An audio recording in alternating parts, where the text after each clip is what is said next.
Hello everyone, so this is gonna be my presentation recap this year.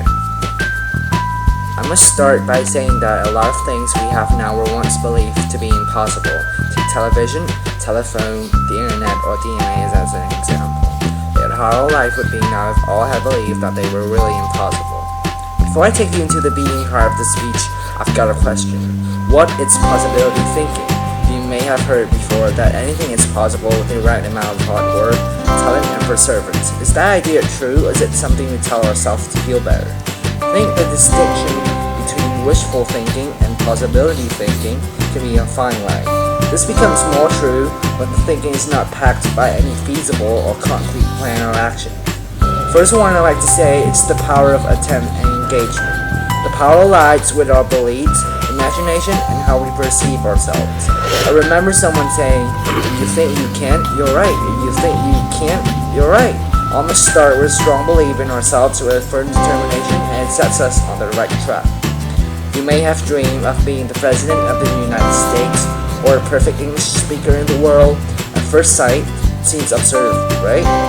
Imagine you're confronting an idea or a possibility that sounds absurd to your self-image. Regardless of whether you can achieve it or not, it processes as absurd in your mind. When you confront an idea or a plan with a possibility mindset, it can be a different story.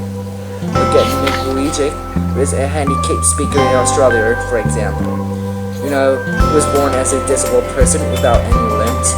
However, during his childhood, he learned how to swim, to walk, and he wrote several books also. He is now a worldwide well-known inspirational speaker. He kept said this is absurd, foolish, and impossible, but he didn't. The thinking set him on the right track, but it was not enough. He made it happen. He was really passionate and put all his heart and his soul into realizing what he wanted. Beyond that, he made many attempts in doing the absurd and the impossible.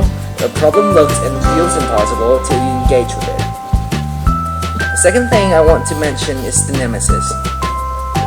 What is the nemesis of possibility thinking and action? Again, it begins with us. With our surrender to the fight even before it starts. We kind of train ourselves to come to terms with the impossibility thinking, which is accept things the way they are, not having the guts to make a change, strike for something better. Another aspect of the nemesis is the tendency to take sides with the majority, believing that being one of them is safer than standing alone. No, difference is good. There will be a lot of people arguing with you, like saying you're too hallucinated about the dream, but just don't give in to those negativities. Because everybody's path is different, you can't depend on others' feelings or judgment on it.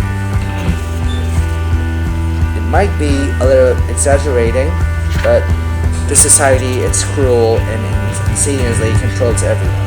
It tells us such things like, do this, do that, don't follow your instincts, dress up, man up, don't cry. The point's that. And you know what? Those are puppets to society. They're just too conservative to think outside of the box or outside of their perspectives. Whatever they say, just live your truth, stand your ground. You will find people who will like you, and this world will change. People will join you, and soon you will find the right path and right people. Just remember, everything depends on you. Your idea, your life, your future, your dreams, even self-esteem, self-worth, and self-acceptance as well. There's a reason why they call it self, because they can only find in yourself, not others. If not you, who? If not now, when? You're in charge of your life and whatever things you're doing right now. Last but not least, the folly of extreme certainty. When you're so sure of your plan that is the right one for you, you have tunnel vision your options and possibilities. Often, you get overly attached with one way of doing things. We may even claim or think in our mind that my way is the best way. The reality is not easy to dig its swim in. Your way might be the best under your current set of situations and situations, but it might become old-fashioned in a year or two. Like I've mentioned above, that some people are too conservative to think outside of the box.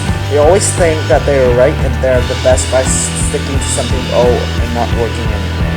That's sad, isn't it?